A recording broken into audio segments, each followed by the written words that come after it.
Une rénovation performante, on va considérer qu'une rénovation performante, c'est une rénovation au niveau BBC, voilà, équivalent à une consommation BBC. Donc c'est l'objectif français 2050. Qu'est-ce que c'est qu'une rénovation performante? C'est une rénovation dans laquelle on a isolé la toiture avec un niveau suffisant d'isolant, 30 à 40 cm en gros d'isolant, isoler les murs par l'intérieur ou l'extérieur, isoler le sol, alors, soit le sol directement, soit autour. Donc 3 postes.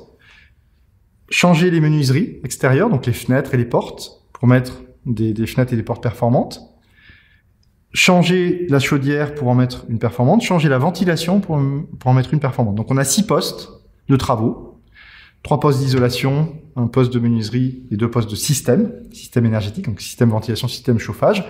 Et c'est la combinaison de ces 6 postes qui permet d'atteindre la performance. Je prends souvent la comparaison avec une baignoire ou avec un humain.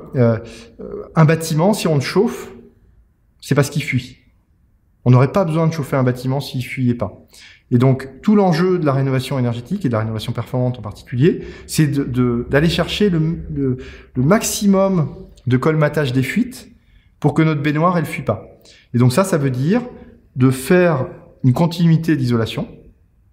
Première chose. Donc ça, c'est le pull, les collants, le bonnet en laine, les chaussettes en laine. Derrière, ça suffit pas. Il faut aussi mettre un système d'imperméable. Quand vous sortez dans le froid avec votre pull en laine, vous avez froid, dans le vent. Donc il faut aussi faire ça pour la maison. Ça s'appelle l'étanchéité à l'air.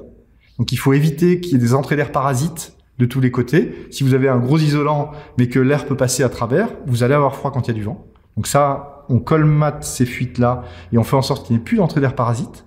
Donc ça rend la maison extrêmement confortable. Par contre, ça suppose 2 dernières actions qui sont la ventilation. Parce que faire l'étanchéité à l'air, ça suppose de bien ventiler. Et donc, on a des mécanismes qui sont exceptionnels en termes de ventilation, mais très peu utilisés en France. Et ça devient la norme en Europe, mais en France, c'est très peu utilisé. Donc, ça s'appelle les ventilations double flux. Des ventilations qui permettent à la fois de récupérer la chaleur dans l'air qu'on fait sortir et à la fois de ventiler à un niveau hygiénique. Donc en gros, si je prends une comparaison, c'est comme si vous habitiez dehors, mais avec la chaleur, y compris en hiver. Donc ça, c'est assez exceptionnel. Et dernier point, c'est le chauffage. Évidemment, même en rénovant très bien, il reste des endroits où il y a quelques fuites. On va pas, ça coûterait trop cher d'en faire un bâtiment sans chauffage. On sait faire, hein, mais plutôt sur le neuf. Et donc, l'enjeu, c'est d'avoir un tout petit système de chauffage qui fonctionne pas très longtemps dans l'année. Et du coup, c'est aussi ça qu'il faut qu'on dimensionne. Donc, on a ces 6 actions-là, ces 6 postes-là. Les 6 postes, il faut les traiter d'une façon ou d'une autre.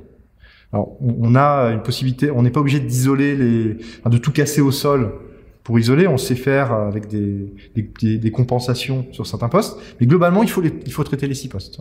Ça, c'est fondamental. Enfin, ce qui est important à garder en tête, c'est que la performance, elle se joue aux interfaces entre postes de travaux. Ça, c'est juste fondamental.